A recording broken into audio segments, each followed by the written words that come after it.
Turn up the radio and sing along. It's time for another great song. This is the Great Song Podcast. Season's greetings and welcome once again to the Great Song Podcast. I'm Rob Alley. I am JP Mosier. And we're here breaking down the greatest songs in modern music history. We're going to tell you what makes them great, why we think they're awesome, and why you should too. JP, how you doing today, man? I'm doing fantastic. I just finished hiking Mount Kilimanjaro Whoa. in the snow Man. with a 90-pound backpack. Wow. It was quite No, I've really done nothing but sit here and eat cookies for the past 7 minutes. Nothing even remotely active. That makes sense. I mean, it's still fantastic. I mean, I thought you seemed a little bit lethargic, but it must just be the cookies. It's the cookies. Yeah. Okay. Well, very cool. Congratulations on all that. Yeah. Big 7 minutes there. Yeah, big 7 minutes. Okay. We've had a good day. We've been doing through a big pot mix of podcastness here, a little stew of podcast. Absolutely. Today. We love, you guys get these episodes every week, but we record these in chunks because we live 2.5 hours apart. So we get together and we record them. We want to be in the same room. A lot of people, if you have a 2-person podcast, one of them's done by Skype, and that's just not how we roll. Not us, man. We like to be in the same room, and so we get together. We record 3, 4. I think one time we recorded 5 at a time, and then we release them once a week. Because we got to be, our energy is a same room kind of energy. And we don't prep, so we're like, we've got 4 hours to do 4 episodes. Yeah. So let's jump in and go. Yeah. We prep. But, we prep, but we don't prep each other together. So I don't know what JP's researched. No clue where this is going. He doesn't know what I researched. I know we're talking about the band Orleans Yes, today. we are. We're talking about Orleans and their classic soft rock anthem. Anthem? I don't really know. Soft rock hit. Dance with Me. Let's get right into it.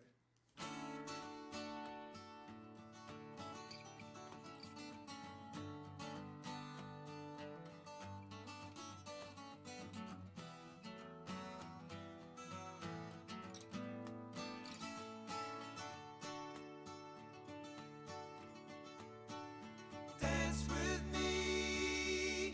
I want to be a partner. Can't you see? The music is just starting. Night is calling, and I am falling. Dance with me. Fantasy could never be so killing. I feel free. I hope that you are willing. Pick the beat up and kick your feet up. Dance with me.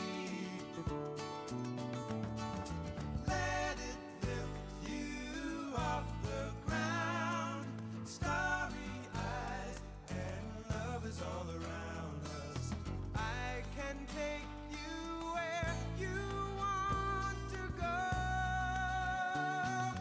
Oh, dance with me. Let's sway to the music.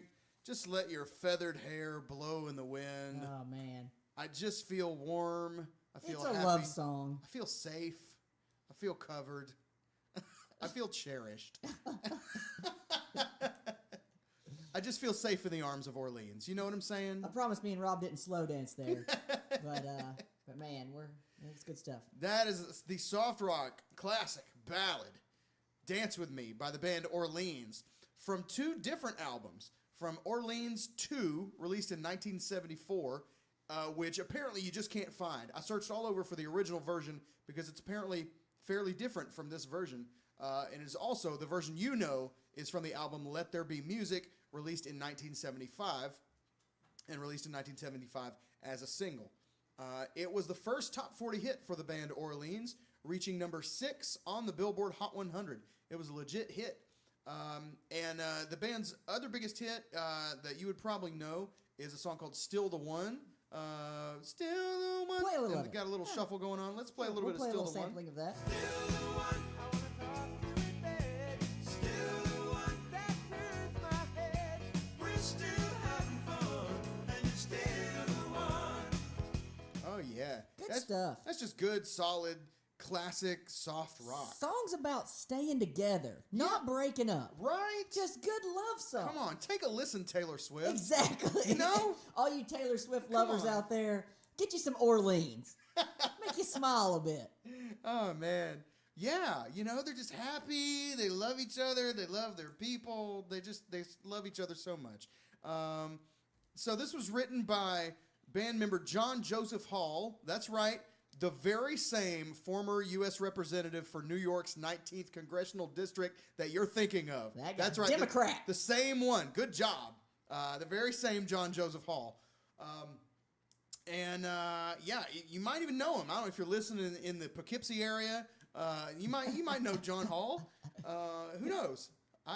Personally, I don't. A friendly neighborhood politician. Yeah. He's a big environmental advocate, and for some other things, and so turned to a life of politics, but still rocking with Orleans to this day, this very day. To quote the guy from Godfather, they went free that very day. Anyway, don't know why I went there. So yeah, first top 40 hit for Orleans, reaching number 6 on the Billboard Hot 100, and I believe Still the One was their other hit, and it got number 6, number 5, Yeah, just something barely there edged it out. in the same neighborhood. So they had their two biggest hits, kind of right up there with each other, but they're still touring, not like every day. You're not going to go out somewhere every day and find Orleans on tour, but probably They still play shows. weekends. They're out I and saw about. them the other night. Good stuff, good show, still good energy. You saw them? I saw them, and that's how we got the prize of unspeakable value. Hey now, Yo. if you've been following us on Facebook, you'll know that you've got a little time after we release this episode. But if you go on iTunes and give us a 5-star review, a 5-star rating, a positive review, we're going to take all those, round them up, put them in a cauldron, and pull out one of the names. Because we're witches. And send out a special prize to some lucky Autographed listener. memorabilia, prize of unspeakable value from Orleans. That's right. Autographed for you from Orleans. So JP procured that with his special ninja skills. So very cool. Well done, JP. Well done. Thanks. We're just spreading the love because we love everybody, just like Orleans does, Dance with us, listeners. Dance with us. right. We want to be your partners. So the John Hall also did some solo stuff after Orleans never really broke up, but he just kind of branched into some solo stuff on his own. He did a song called Crazy, parentheses, Keep on Falling, which I don't know, but I thought it sounded. I bet you will. Have you heard it? Sounded pretty good. Listen to you'll know the chorus. It's from the John Hall band. Hey, this is kind of like doing the Meet the Band stuff. Let's just jump right on in. Hey, let's do it. Let's meet the band. Keep on falling in love, falling back again. I keep on falling in love. Well, you're crazy. Yeah, I don't know it, man. See, it sounds I thought cool. everybody knew that one. I like the way it sounds, but My I goodness. don't know it. John Hall plays the French horn. Of course. Wrote this song. Plays the French horn. That doesn't surprise me at all. Hang on. Okay, so we weren't going to necessarily talk about this, but their album cover to one of their other albums, not the one that we're covering, but it features all the members of the band just shirtless and kind of like It's an awful cover. just hugging each other, just being lads, guys shirtless, just being hugging. shirtless lads. But when you say that he played the French horn, it makes it all click. Sure. You know what I'm saying? Yeah. I'm not making any implications whatsoever other than it makes sense that he played the French horn. Like it makes sense that he was comfortable enough to just be like, "Hey guys, why don't we just all take our shirts off for this take a picture. and let's just get in here." You know what I mean? I don't know. Because you're still the one. Yeah. But Or maybe they just finished playing street ball That's and they right, were there was- skins. Like That's right. Whatever. But one way or another, that makes sense to me. I get it. Anyway, he was a writer for Janis Joplin and Sills and Croft before he started Orleans. As we talked about, he's now a New York politician, U.S. representative for the New York 19th Congressional District, Democrat, left in 1977 to do his solo work. To me, he looks like a bald Max Headroom. You remember Max Headroom? Yeah, absolutely. Nailed it. Not really. I don't know. He wrote the #1 hit country song for Steve Wariner, "You Can Dream of Me." Now that one I know. You know that particular one I tune? recalled. Even though you don't know Crazy, you know this one. Yeah. Had a big run-in with George W. Bush over the song "Still the One." Still the one. Still the one. As he said, he never gave permission for him to use it, and That seems to happen a lot. does. It seems like every major election I hear about so and so denied, whoever it just seems like politicians aren't asking. It You know seems what I like mean? that's a very lazy move on behalf of the Bush party to not look up if you're going to use a song and make sure that somebody big in the Democratic Party didn't write write it. I know, right? Yeah, that took It's a little true. effort. It's I mean, true. we do this we talk about Orleans once in our lifetime Yeah. in front of the public. Yeah. And they use an Orleans song every time they go out and they're in the public eye. We have a viewing of about 12 listeners. No, I mean, more than that. But, and they have millions of people looking at them and they didn't take the It's so 5 true. minutes to look up the history of the song. Yeah, it's one of those things where I guess they're operating under that. It's better to ask for forgiveness than permission. Or maybe they were But- going for maybe they wanted the whole any publicity is good publicity. Yeah, it's Maybe true. they wanted a little conflict It's to true. get them out there in the public eye. Because it just seems like it seems like, yeah, this guy's a Democratic congressman. You might be aware of that. You know what I'm saying? Pretty It's like, obvious. you don't hear, I don't expect to hear, in President Trump's re-election campaign, him using a song that Joe Lieberman wrote. You know what I mean? Like, this is off the new Joe Lieberman mixtape, and I don't do it very It's good. called Witch Hunt. Don't go very good, Trump. Yeah. Anyway, so that's John Hall, right? On drums, Wells Kelly. Drums, percussion, backing vocals. Started with a band called King Harvest. His brother Sherman Kelly wrote a song that you'll know. Do you know King Harvest? I bet you'll know this song. Do you know Dancing in the Moonlight? Play a little Dancing in the Moonlight. I bet you'll know this. I know I missed it with Crazy, but I think you'll know Dancing in the Moonlight. Everybody was dancing in the moonlight, dancing in the moonlight. Everybody feeling warm and bright. It's such a fine and natural sight. Everybody dancing in Man, I can't say. 0 for 2. Yeah, I just. Maybe I just feel like everybody knows that song because that sounds like a song. It just sounds like a song everybody should know. Definitely. You know, like it's not a lot of depth in it. Yeah. It just sounds like something you would hear everywhere. Yeah. Well, certain songs like Dance With Me, I couldn't have told you who this was by until you were like, that Orleans song? And I'm like, no. And you're like, Dance With Me. I'm like, oh, of course I know that song. Everybody knows that song. Sure. It's a classic. But I couldn't have told you who it was by. It's just one of those things that just feels like has always existed, and there's no real reason to search it out. You're going to hear it on the radio, so why does it matter? Sure. But that's where we come in to Yeah, tell you this stuff. that's right. Now you know. Wells Kelly left the band Orleans and played with Clarence Clemens' band, which is kind of neat. Okay. But I didn't even know Clarence Clemens had his own I didn't pretty either. side piece, but apparently he did that for a year or two. And then he went to play with Meatloaf in '83. He became Meatloaf's drummer. Wow. And he died while on tour with Meatloaf in '84 over heroin and coke. Had a little problem there. Found on the stairs in London. Oh, But I guess well. if you tour with Meatloaf, what do you do? I mean, all right. Yeah, when in Rome. When in Rome. Okay. On lead vocals, keyboard, and he actually plays bass on this track.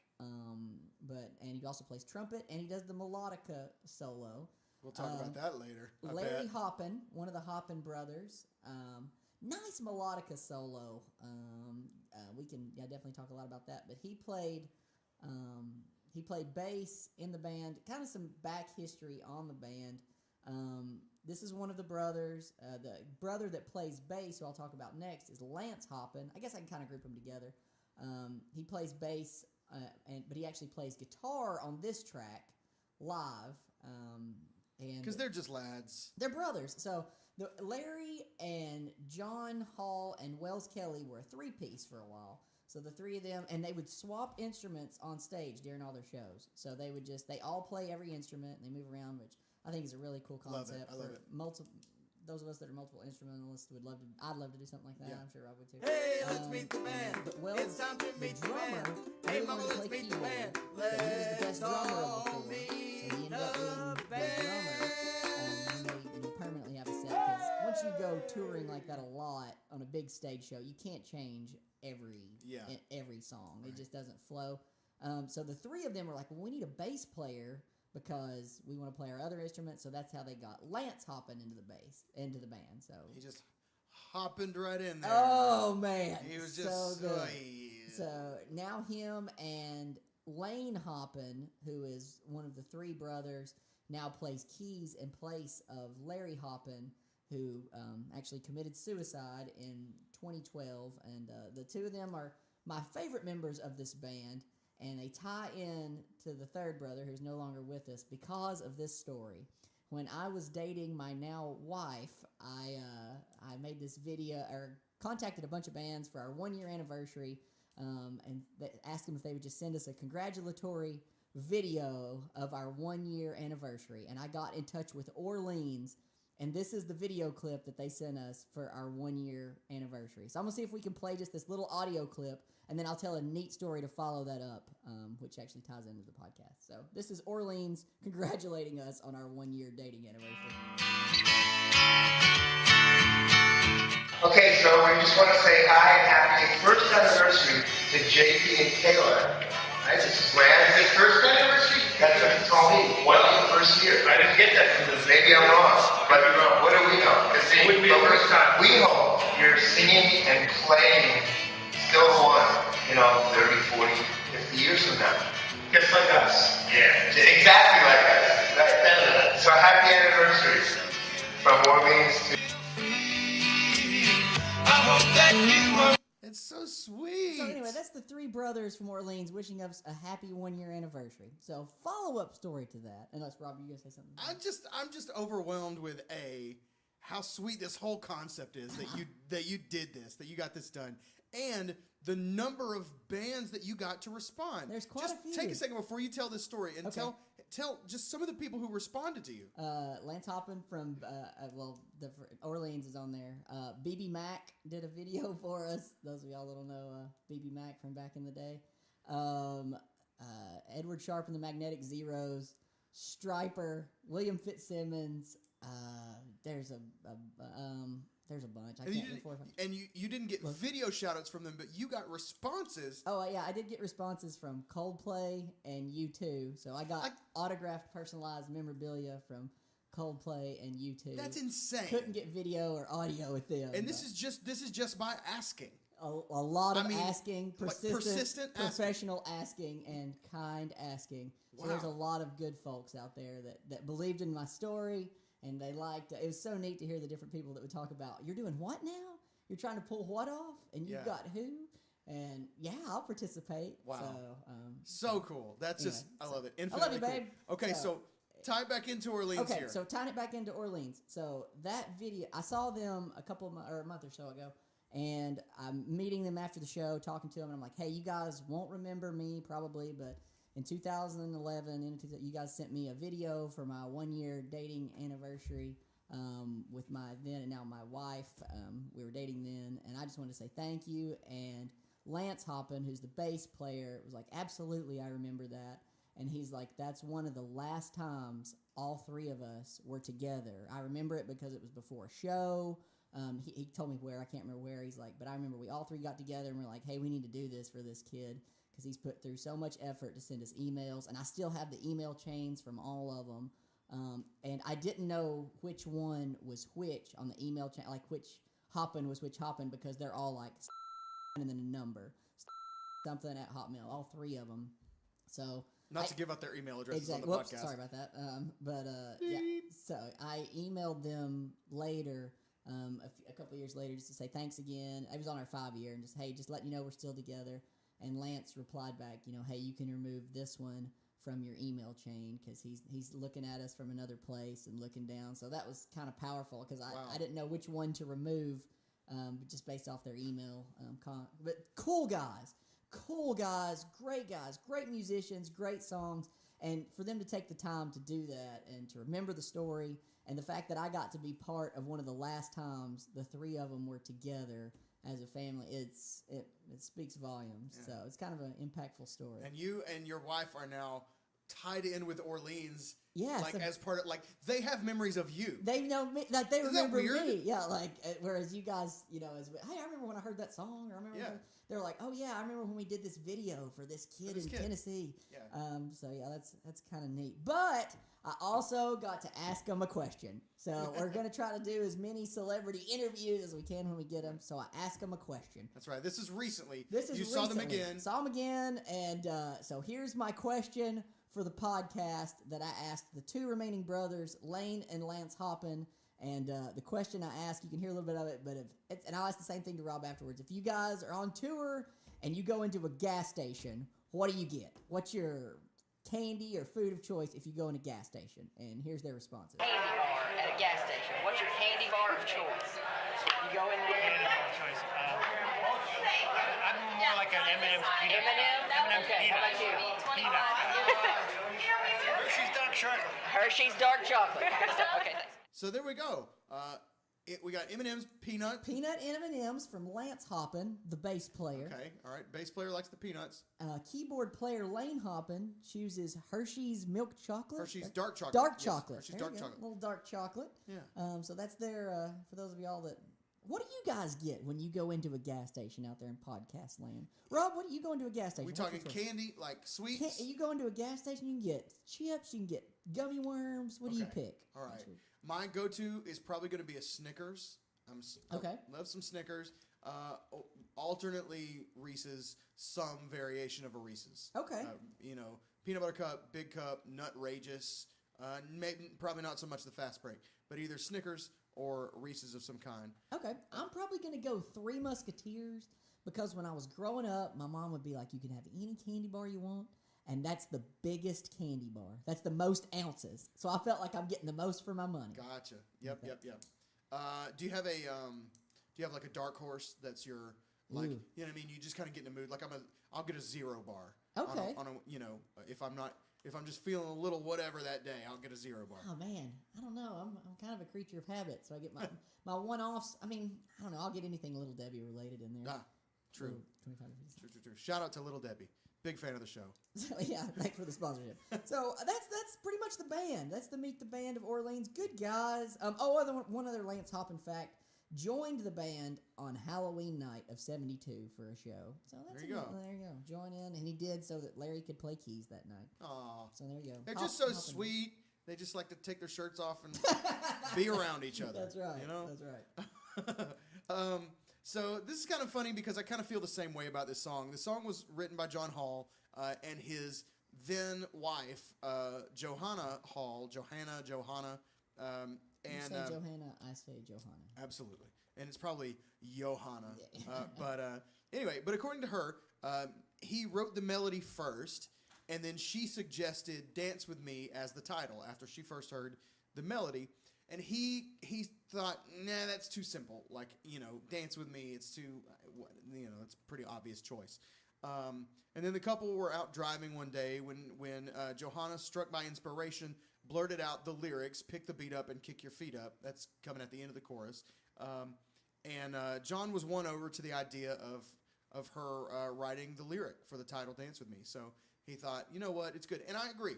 Upon hearing it, if I were writing the song and you said, let's call it Dance With Me, let's write, I'll go, come on, that's played. You know what I mean? That's played out, man. That's too simple. We need a hook. We need but this is one of those songs that, and I've talked about this before on the podcast, I love songs that take place in a moment. This is a song that is not a story. This is all this song is said with one sentence and a look. Yep. One sentence and a wink. This is one just moment in time captured. Come on, babe, the moment's right. Let's dance. Yeah, that's all this is. Rob talks a lot about that on the When Did You Fall podcast from Yes. season 1 with Chris Rice. Yeah, the whole song you've stretched out a single moment into 4 minutes of storytelling that is rich and it's sweet and it's pleasant and it just captures something really nice. That's very cool. Yeah, it's good. I enjoy it. I know we saw a little minute of the video. You've seen the video with the 3 faces, the 3 parts. Yeah. 3 awesome faces. That's actually from a show called Midnight Special. Midnight Special. I got a whole collection of the DVDs of Midnight Special. Did you order it off TV? No. I got it at a yard sale. So I guess somebody did order them off TV and they're like, what in the world? I don't even have a DVD player. So Yeah, it's one of those late night infomercial Time deals. Life concept buys. So I got the whole thing for $12. Yeah. All these. So anyway, this video is from that. But those of y'all that haven't seen it, look it on and watch it.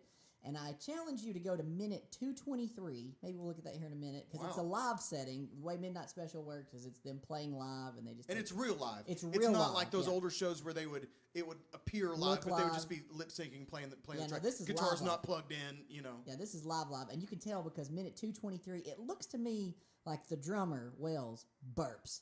Like, look at. We're gonna pause here, and I'm gonna let Rob be the judge if he thinks at minute 2:23 it looks like Wells burps. Okay. Yeah, absolutely. That's Definitely a burp. burps. 100%. Go watch the video. Go watch the video. Skip to about minute 2:20 and wait for it. Yeah, And just watch wait for it. You'll know. The drummer definitely burps. He definitely. Or, I think more accurately, holds Refrains in a burp. Yeah, Right. He's in the middle of this big vocal part. He just that's came out, and it's like Mom's Meatloaf. and he's singing. Here we go. Oh, Meatloaf. And he's- Accidental reference to him. He's trying not to burp into the microphone Oh, on man. national It's television. right there for Yeah. all eyes. We've all done it. It's fine. We've probably probably done it on this podcast. I burped Twix pie one time. That's right. Recently, we've been Yeah. through this. We've been through this. So cool video, neat little three faces. It's nice and well performed live. Yeah. Like a lot of three-part harmony through this whole song. Sure. And they pull it off really well live. Absolutely. Very nice. And there's some tricky guitar parts underneath too while you're Yeah. singing. I don't know if you guys have tried to play a tough guitar part and sing a harmony part over top of it. It's pretty challenging. It if is. You have to you Yes. got to focus. Sure so. can be.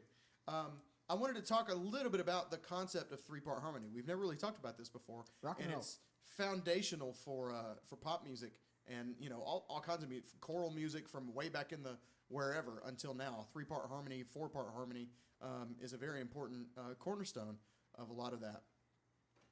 So without getting too in depth, I just want to, if you're listening and you've never thought about this or never had it explained, the concept of three-part harmony. It goes like this. So you have a melody to a song, and that would be, in this case, dance with me. I want to be your partner, can't you see?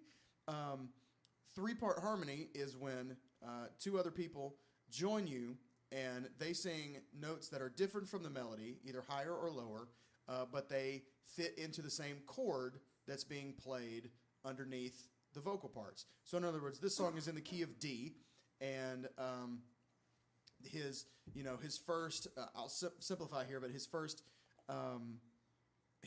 melody line resolves on an F sharp. Dance with me. That's an F sharp in the key of D. And so you would have, in this case, somebody else singing an A above it and a D below it that makes a chord. All chords are made up of three or more notes. And so if you just have two notes, you have a harmony, but you don't have a chord until you have three notes. So three-part harmony is the process of just using vocals to create harmonies and create chords. Sing a chord. Yeah, then you can sing a chord. And so you're just basically using voices to duplicate what the instruments are doing underneath, which is, making chords. But it's really interesting, and this is why it's beautiful, and it has remained such a staple of music, to be able to move those chords with a melody. And you can move it around and create different chords and feelings and emotions with all the different notes that you can use to create three-part harmony. Other examples of bands who made great use of three-part harmony, bands like the Eagles, You talked to the Beatles. the Beatles have some great 3- and 4-part harmony.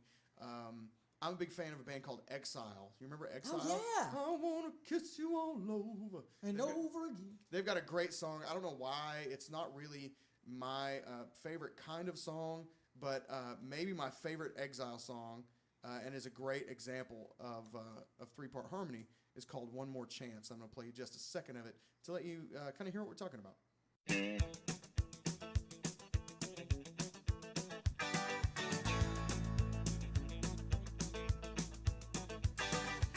Won't you give me just one more chance? Maybe we could make a little romance. No reason why you and me can't get it back together like it used to be. Give me just another try. If I can't have you, I'm gonna die. Give me one more chance. Give me one more chance. Do you remember? Yeah, so that's some great three-part harmony without a bunch of instruments in the way. Just give you an example. That's just three voices singing in harmony to create chords.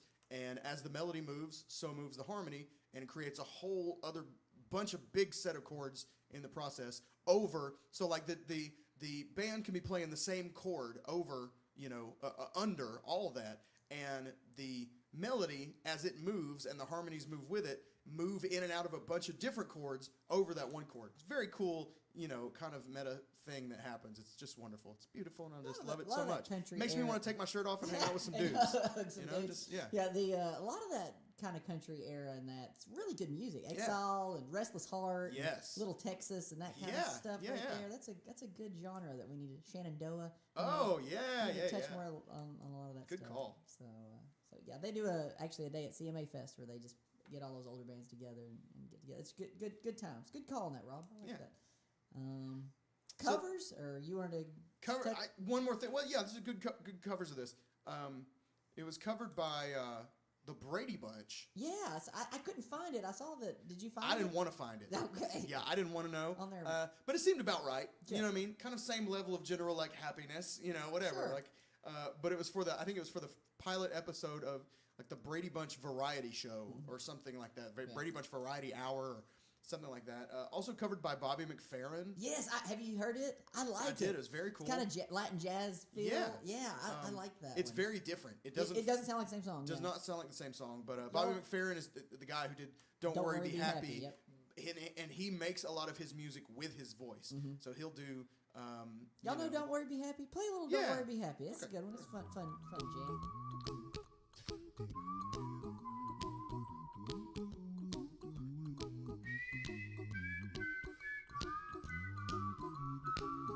Yeah, you know that one. You know that one. That's all his voice. Like he's slapping on his chest to make the percussion. He's whistling. He's doing all of it. Bobby McFerrin's cool. He's got a cool cover version of this. And Engelbert Humperdinck which is not, it's not unthinkable that Engelbert Humperdinck would have recorded this because whatever. But he recorded it in 2005. Like, the other day. He was born in the 30s. Yeah. You know what I mean? So like I just wouldn't have expected. Kind of modern. First of all, why'd you wait so long? You know what I mean? Like you've been recording an album a year for however long. Why not just do it? But 2005. I thought, geez, that's a long time to wait from Engelbert Humperdinck. He was on my favorite story about Engelbert Humperdinck. He was on I don't think it was the Tonight Show, but I feel like Jimmy Fallon was involved somewhere. Maybe it was the Late Late Show or whatever before the Tonight Show. No, Late Late Show wasn't him. What was it? The show that Seth Meyers does now. Anyway, that one, The Late Show, I guess it is. Late Show with Jimmy Fallon. Yeah, but it probably wasn't even him. Who even knows? Anyway, he said they asked if might have been Letterman. He said, "Can I call you Humpy?" And he said, "You can call me Humpy. You can call me Ingy. Just don't call me Dinky." I just thought that was funny. All right. So anyway, he's old and he did a cover of this, so that's cool. Another neat thing about this song is it features a solo from it's not a rare instrument, but it's just uncommon to hear it in popular music, and it's called the melodica. You got anything on the melodica? Yeah, a little bit. It's kind of a combination of a harmonica and a pump organ and a keyboard, kind of all put into one. I've got a little bit of songs that use melodica, so I know you probably did too. Okay, yeah. Mm-hmm. So we want to go alternating fashion. Sure, let's go for it. You want to go first? I only have a few. Okay, I've got looks like 1, 2, 3. I've got 4. Okay. So, all right, go hit me with one.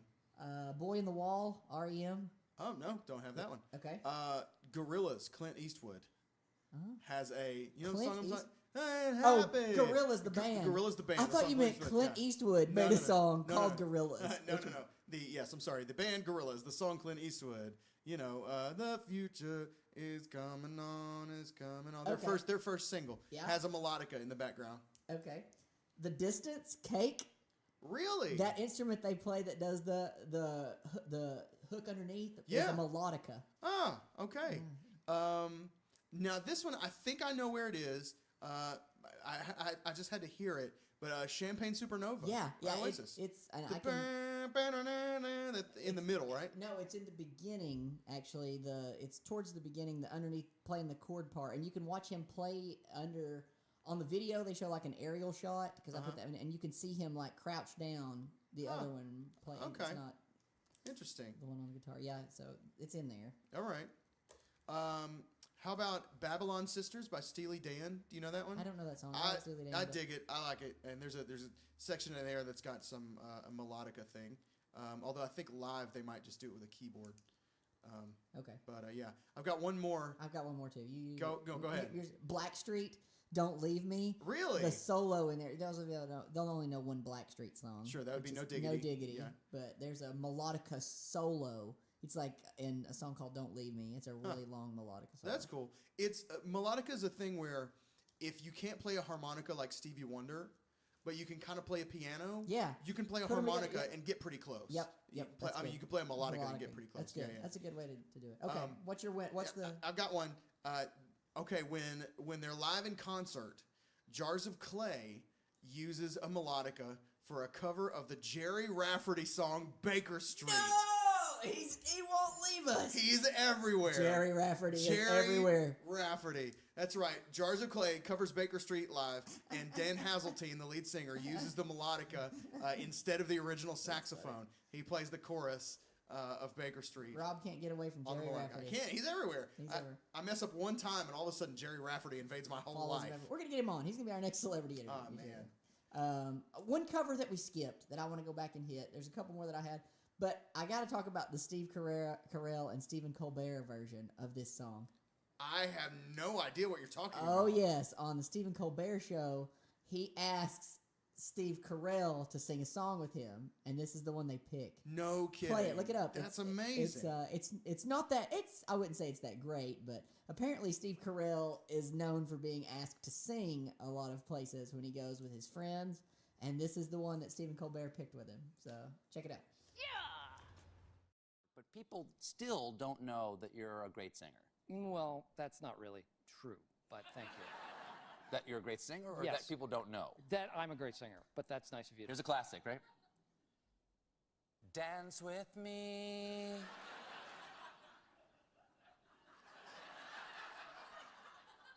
I want to be your partner, can't you see? The music is just starting, night is calling, and I am falling, dance with me. Fantasy. Oh man, they don't Would stop never there. be so giving, I feel free. I hope that you are willing, pick the beat up and kick your feet up, dance with me. Let it lift you off the ground, starry eyes and love is all around. I can take you where you want to go. Yeah, if you get a chance, Wow. go watch the Steve Carell and Stephen Colbert Wow. trying to attempt the They dance really with went, me. and you know what? It must just be something about the song, because halfway through the song they've got their hands on each other's thighs and they're just swaying back and forth. I guess. It must just be the vibe around Orleans. They just put off that vibe. We're just being lads. Now, do you see Steve Carell as Michael Scott, as Brick Tamlin from Anchorman? From What's your My first thought of him when I think of him, probably by now, would be the Michael Day in the Scott Life? character. Yeah, Michael For a Scott, long time, it would have been Brick from Anchorman. sure But yes, he's favorite yes, Brick he's Michael moment Scott. or favorite Michael Scott moment or quote or Favorite Michael Scott, single favorite Michael Scott moment is him declaring bankruptcy on The Office, when he just walks into the room very sternly and says, "I declare bankruptcy." That's awesome. I'm a Yeah, that's how you huge do Office fan, huge Michael Scott fan. I think I like the. Oh man, I can't remember. I'm gonna botch this. He's like, if I come into a room and it's Hitler, somebody else, and Toby, the guy he doesn't like, and I have 2 bullets. He's like, I'd shoot Toby twice. I hate that I missed the line of Oh Hitler. gosh, Like, yeah, man. So many great moments. Prison Mike. Prison Yeah. Mike is probably my Prison my Mike's second favorite. Yeah. Bringing it back to the podcast a little bit, the Threat Level Midnight, Yeah. the movie that he Yeah, the made, movie. had Billy Joel. Michael Scarn. Yeah, Michael Scarn. Billy Joel featured in the soundtrack 2 times. Yeah? 2 times. Yeah. That's cool. Good Great job, Steve moment. Carell. Yeah, good job. Way to be. Loud noises. How about that? That's know. fantastic. Yeah, sang a little dance with me with Stephen Colbert. Yeah, that's awesome. You got anything else on the song or on Orleans or anything? I think we pretty much got it here, except for this. I'm super shocked by this because this is where I assumed that you were going. You texted me. Okay, so when JP and I are preparing, we'll send each other just a starter if we think we're gonna have a side I conversation. think we're gonna end up here. Right. So like, I'll say, okay, just think of your favorite solos by a left-handed guitarist, and then we'll come together and then we talk about it because it ties in somehow to the podcast. So Sometimes we don't prep each other with that and we just hit them live. But sometimes we do. But if it's something that we feel like it might require a little bit of thought, Sure. You know what I mean? So JP texts me as we're doing prep work for this, and says, think of your favorite Michael Scott from The Office moments. And as we just discovered, Steve Carell is tied into this by him performing this with Stephen Colbert on The Late Show. But that's not where I thought you were going with this. Okay. Because the other place that the melodica is featured prominently is it's the lead instrument on the intro song to The Office. Whoa! That's a That's melodica. Holy cow! That's where I thought you were going with this. Oh my goodness. Orleans. Isn't that Steve funny? Carell melodicas. How about Steve Carell coming through big? Dude, let's send him out with the theme song from The Office. Let's do it. That's what we're going out Thanks with. so much for listening to this week's episode of the Great Song Podcast. We'll catch you next week. If you're on iTunes, Stitcher, Podbean, Zanglar, whatever you're listening on, thanks so much. I'm Rob. I'm JP. Go listen to some music.